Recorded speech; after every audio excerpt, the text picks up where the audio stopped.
Nous avons tous besoin d'énergie.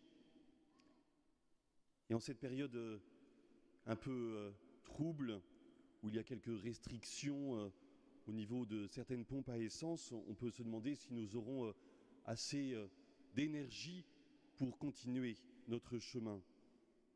Le Seigneur nous demande de persévérer. Persévérer non pas pour avoir davantage d'essence, car le Seigneur n'est peut-être pas celui qui peut nous aider dans ce cas-là, mais persévérer dans la prière et demander au Seigneur de l'énergie, et le Seigneur nous donne son énergie pour vivre, énergie d'amour, de foi et d'espérance. Cette pauvre veuve qui vient demander à ce juge qui ne s'intéresse pas beaucoup à la justice, qui supplie, qui persiste, nous invite, nous aussi, à nous tourner vers le Seigneur avec insistance. Mais le Seigneur sait ce qui est bon et ce qui est juste.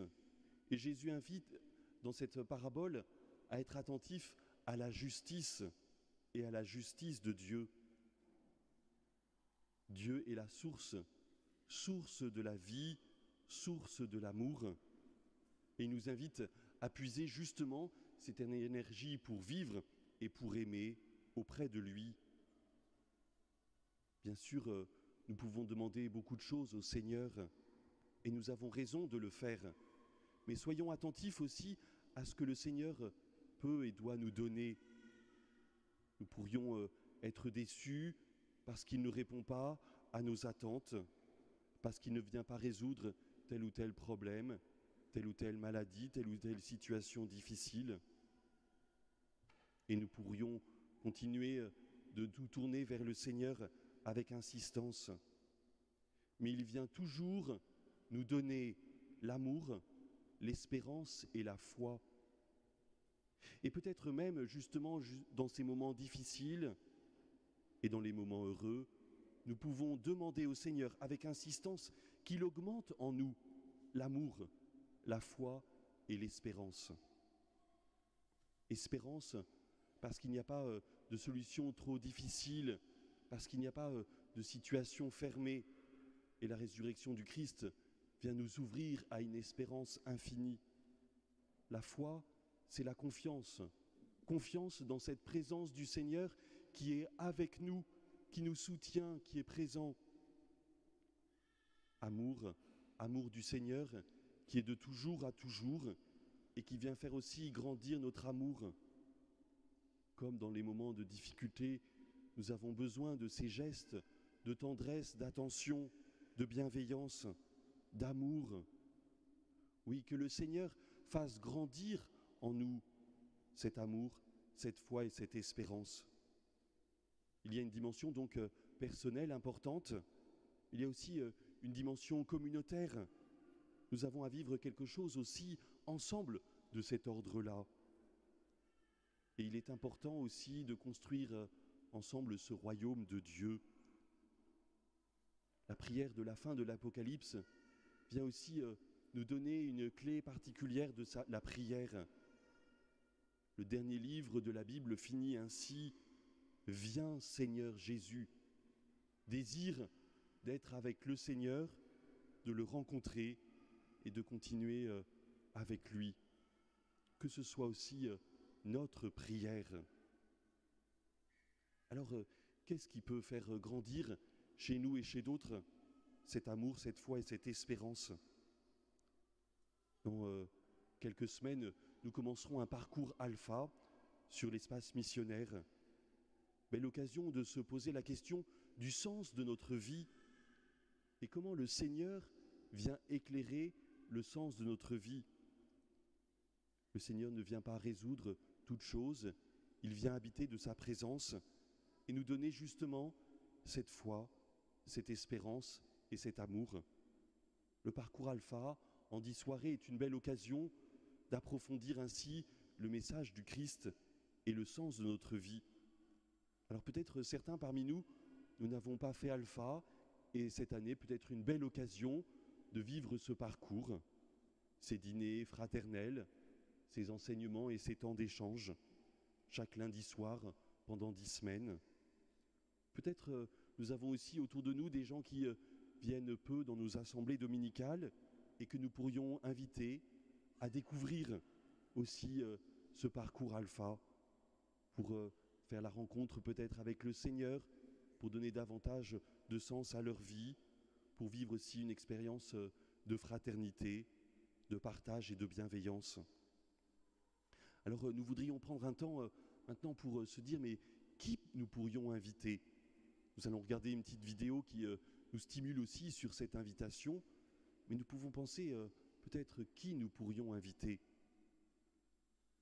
et se mettre ainsi aussi dans cette attitude pour proposer. Il y a des petits flyers qui seront disponibles à la fin de notre célébration.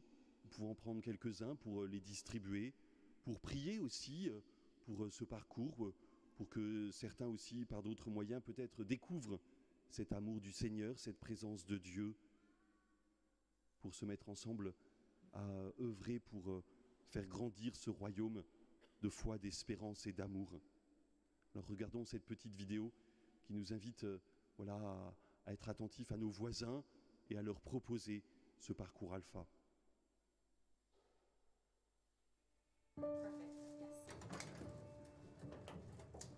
Nous avons tous quelqu'un comme ça dans notre vie. Ce voisin que nous croisons chaque jour sur le palier. Ce collègue que nous voyons au bureau tous les jours. Ou ces amis que nous retrouvons de temps en temps.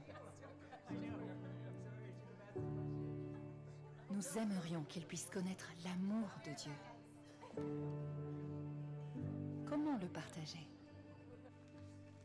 Où commencer? Nous savons au fond de nous que cela nous coûtera de nous ouvrir et partager. Nous savons au fond de nous que cela nous coûtera de nous ouvrir et partager notre foi.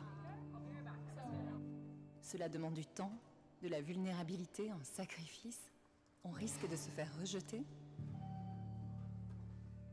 Mais c'est notre appel d'ouvrir nos vies et de partager Christ avec les personnes qui nous entourent. Parce que c'est uniquement en nous ouvrant que nous créons l'espace pour des conversations honnêtes. Un espace où les gens peuvent être eux-mêmes et se pencher sur les sujets importants de la vie avec des personnes de confiance. C'est pour cela que nous organisons Alpha. C'est un parcours de plusieurs semaines où vous pouvez inviter vos amis à explorer les questions de la vie autour d'un repas. C'est l'occasion d'inviter ces personnes dans une conversation honnête sur la foi. Lorsque c'est difficile de trouver le bon moment, ou les mots, ou le courage, vous pouvez simplement les inviter. Alpha. Qui inviteriez-vous?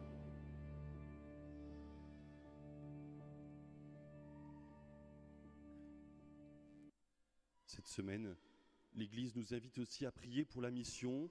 C'est la grande semaine missionnaire mondiale. Le thème est tiré des Actes des Apôtres. Vous allez recevoir une force quand le Saint-Esprit viendra sur vous. Vous serez alors mes témoins à Jérusalem, dans toute la Judée et la Samarie et jusqu'aux extrémités de la terre. C'est avec l'aide de l'Esprit Saint que nous pouvons être témoins de cette présence de Dieu, ici à Reims, dans notre travail, dans notre famille. Oui, que nous puissions répondre à cet appel du Seigneur, que nous puissions aller à dehors de ces églises pour témoigner de cet amour de Dieu et inviter certains à vivre une expérience particulière.